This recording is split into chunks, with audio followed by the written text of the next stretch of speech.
They're off, and the Louisiana starter in a perfect start for Salty King Corona going right out to the lead. Fast Ashmon is up close. Mr. Henry Will between horses. On the inside, it's Jessa Star. Up on the far outside now and gaining. That's RT Tom's Jet, but coming to the finish, Salty King Corona's going to win another one at Delta Downs. Second went to Fast Ashmon. Third was either Mr. Henry Will or He's a Gonna Dash.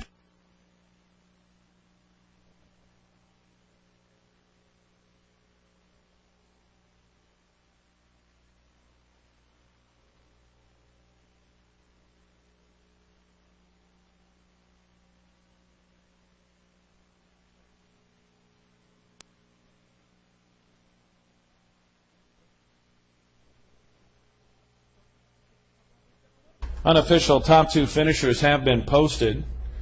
First, number 4, Salty King Corona. Second, number 7, Fast Ashmon. It's a photo for the show. Please hold all tickets. We have a photo for third place.